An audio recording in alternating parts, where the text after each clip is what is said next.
Ladies and gentlemen, welcome to Switzerland. बड़े बड़े देशों में ऐसी छोटी छोटी बातें होती रहती।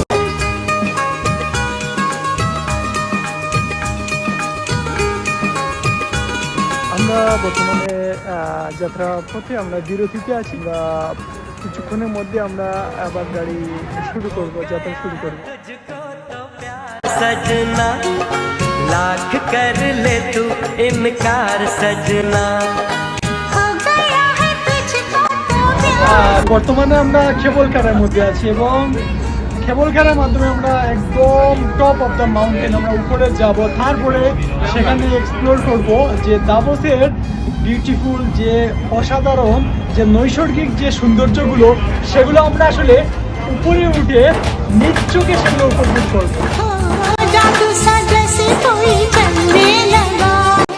আমরা এই মুহূর্তে দাভোসের একদম সর্বোচ্চ যেটা পর্বত শৃঙ্গ আল্পসের একদম টপ অফ দ্য মাউন্টেন, আমরা সেটাতে বর্তমানে যাচ্ছি এবং এই মুহূর্তে আমরা কেবল কারে আছি এবং যেটা আসলে প্রায় সমুদ্র পৃষ্ঠ থেকে 2480 মিটার উচ্চতায়।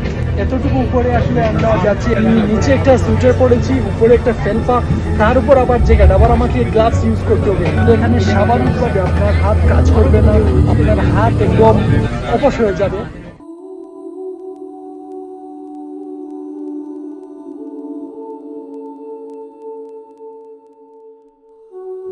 প্রকৃতির অপরূপ সৌন্দর্য এবং নৈসর্গিক সৌন্দর্যের লীলাভূমি সুইজারল্যান্ডে আমি রনি আপনাদেরকে স্বাগত জানাচ্ছি।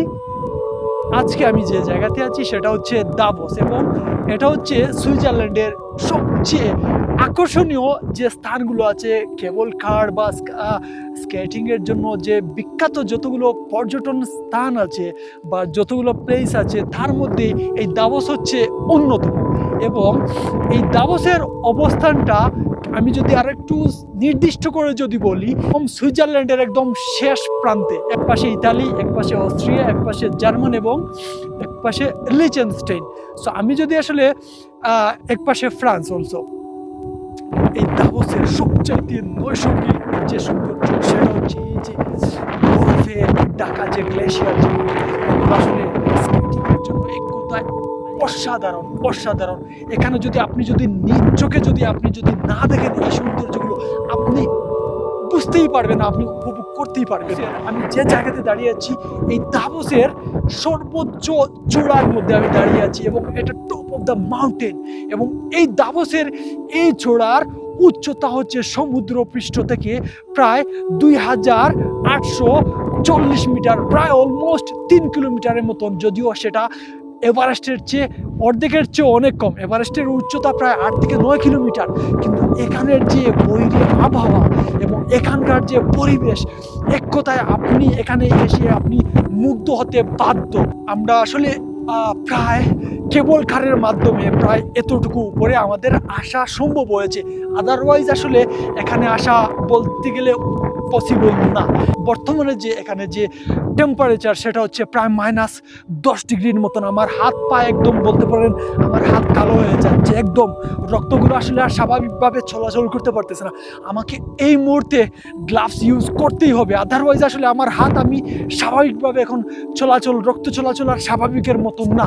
সো আমি আসলে আমার ব্লগটা, আমার ইচ্ছা ছিল আমি আসলে অনেক লম্বা ব্লগ করব, কিন্তু আমি আসলে সময় এবং আসলে এই যে বৈরী আবহাওয়া, কিছুক্ষণ পরে আমাদেরকে যেতে হবে, কেননা কিছুক্ষণ পরে এখানে আসলে টেম্পারেচার একদম -10-এর নিচে নেমে যাবে। বর্তমানে এখানকার টেম্পারেচার প্রায় -8 থেকে 9 ডিগ্রি বর্তমানে, যেটা আসলে প্রায় ডিপ ফ্রিজের মতন।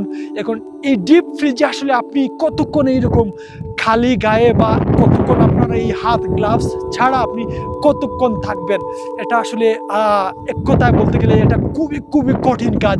এখানে আপনাকে এই যে খালি গায়ে বা এখানে সারভাইভ করা এই যে গ্লাভস ছাড়া, এবং এই যে বরফে ঢাকা যে গ্লেশিয়ার যেগুলো, এগুলো আসলে বলতে গেলে যে 12 মাসই এখানে আসলে বরফ থাকে। বিশেষ করে আমরা যে সময়টাতে এসেছি সেটা হচ্ছে উইন্টার, এবং উইন্টারে আপনি যেদিকে যাবেন আসলে শুধু বরফের স্তূপই পাবেন। এবং এই যে আল্পস পর্বতমালা যেগুলো, এগুলো আসলে এক কথায় বলতে গেলে সুইজারল্যান্ডের আসলে এগুলো বলতে পারেন যে সুইজারল্যান্ডের একদম নৈসর্গিক সৌন্দর্যের উৎস হচ্ছে এই আল্পস পর্বতমালা। এবং এই সুইজারল্যান্ড এই বিশ্বের যত ভ্রমণ পিপাসু মানুষ আছেন তাদের একমাত্র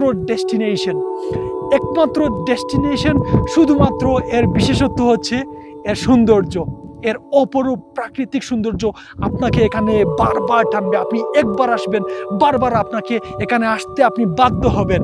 এটাই হচ্ছে সুইজারল্যান্ড, এটাই হচ্ছে পৃথিবীর বুকে এক টুকরো স্বর্গ। ভালো থাকবেন সবাই, সুস্থ থাকবেন, সবার সুস্বাস্থ্য কামনা করি। আজকের মতন এখানেই বিদায় নিচ্ছি। Take care of yourself. সালামু আলাইকুম।